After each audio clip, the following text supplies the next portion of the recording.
Jesús a llamarle la atención, a reprenderle, a llamarle al buen camino.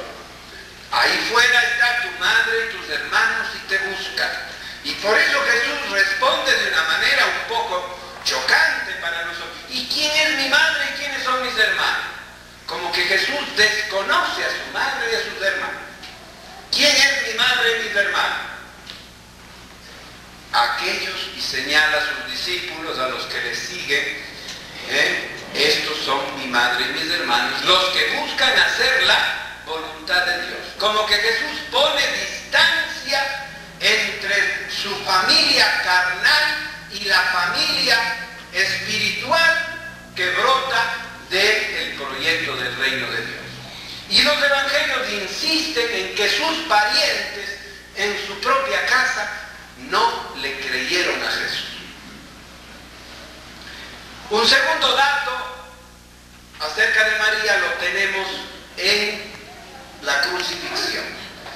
¿Qué se dice en el Evangelio de Marcos acerca de María? Se dice que María, algunas mujeres, ¿no? Las mujeres, y entre ellas María probablemente, miraban desde lejos la crucifixión. Miraban desde lejos la crucifixión, ¿no es cierto? Y que asimismo las mujeres muy de mañana, no sabemos si María estuvo ahí después de la crucifixión, fueron muy de mañana al sepulcro y encontraron el sepulcro vacío. Eso es todo lo que el Evangelio de Marcos se dice de María. Por lo tanto, la comunidad que escribió y en la que escribió el Evangelio de Marcos, pues no conocía mayormente una teología, una reflexión sobre la Biblia, ¿no? Más bien había como una especie de cierto rechazo a toda la familia de Jesús. ¿Y eso por qué? Hay que saber por qué había ese rechazo un poquito a la familia de Jesús. Y es que después de la resurrección, los parientes de Jesús, con un señor llamado Santiago a la cabeza, Santiago llamado el hermano del Señor, se apropiaron de la iglesia de Jerusalén. Sacaron el pecho y dijeron, nosotros somos los parientes del jefe, así que aquí nosotros tenemos más derechos que el resto. Y esa comunidad de Jerusalén de Santiago fue una comunidad muy judía. Fue la comunidad que le hizo la vida imposible a San Pablo y a todos los cristianos que querían llevar el cristianismo más allá de los judíos. No, Santiago decía, la familia de Jesús era muy judía y por lo tanto no querían dar paso a los demás.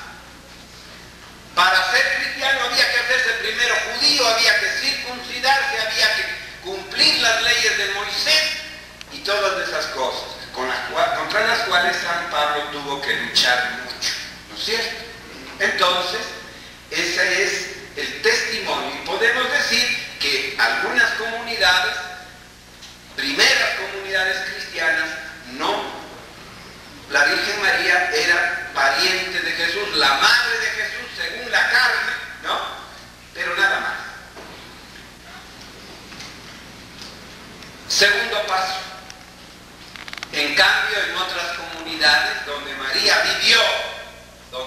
vivió, pues sí podemos decir que había, en cambio, un conocimiento mayor de la Virgen María. Hablemos, por ejemplo, de la comunidad de Lucas, de la comunidad de Mateo, no tanto. Si ustedes leen la comunidad de Mateo, el Evangelio de Mateo, van a ver que más que a la Virgen María, en el Evangelio de la infancia, ¿a quién se le da más importancia? Se le da más importancia a José. José tiene mucha importancia en el Evangelio de Mateo. El ángel, o en sueños, se le aparece el ángel del Señor y le revela a José que va a ser el padre del Mesías, ¿no? Todo el problema de que él estaba dudando si llevarse a María a su casa o no, etc., ¿no? José es mucho más importante en el Evangelio de Mateo. También en ese Evangelio encontramos una frase muy extraña de Jesús cuando sus padres, José y María, van al templo y le quieren reclamar a Jesús que por qué se ha escapado de la casa y está en el templo. ¿Y qué responde Jesús? ¿Por qué me buscaban? ¿Acaso ustedes son dueños de mí? Yo debo ocuparme de las cosas de mi Padre. Como que también aquí, como que hay que poner un poquito de distancia entre Jesús y su familia. ¿Por qué? Porque el Evangelio, y en esto lo insiste mucho San Pablo y otros cristianos, el Evangelio no es un asunto carnal. El parentesco cristiano no viene de ser hijito, hermanito, cuñadito, ¿no es cierto? Por eso Jesús va a poner entre las condiciones radicales de seguimiento. El que quiera ser mi discípulo y no pospone a su padre, a su madre, a su hijo, a su hija, no es digno de mí. Porque el cristianismo constituye una nueva fraternidad, un nuevo parentesco basado no ya en el proyecto humano, del amor humano, de los vínculos consanguíneos que tan importantes son para nosotros.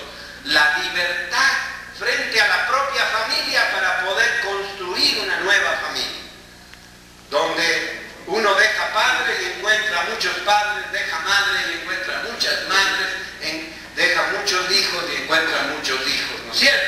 Ese es el concepto del Evangelio de Mateo. Hay dos evangelios, dos comunidades que han escrito evangelios donde la Virgen María fue conocida y ya se reflexionó sobre su presencia en la iglesia. Esta comunidad es la comunidad de Lucas y la comunidad del cuarto evangelio, del evangelio de Juan. Ahí encontramos ya una mayor presencia de María. Por ejemplo, en el evangelio de la infancia de Lucas, Lucas hace de la Virgen María pues una mujer, la mujer de fe del pueblo de Israel. María es la representante, podemos decir, del pueblo de Israel que está esperando al Mesías. María es la representante, es la hija de Sión, a la que se le anuncia la buena nueva de que el Mesías va a nacer. Y asimismo no va a nacer por obra de carne, por obra de consanguinidad, sino por obra de Dios, por obra del Espíritu Santo.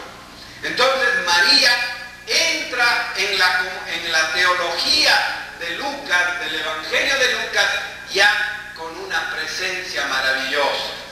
María es la mujer de fe que acepta, ¿no es cierto?, entrar en el proyecto de salvación que en la plenitud de los tiempos va Dios a cumplir, haciendo realidad todas las promesas de los profetas. Y luego, pues, en la obra de Lucas, asimismo, María forma parte del grupo de las mujeres que acompañan a Jesús desde el comienzo.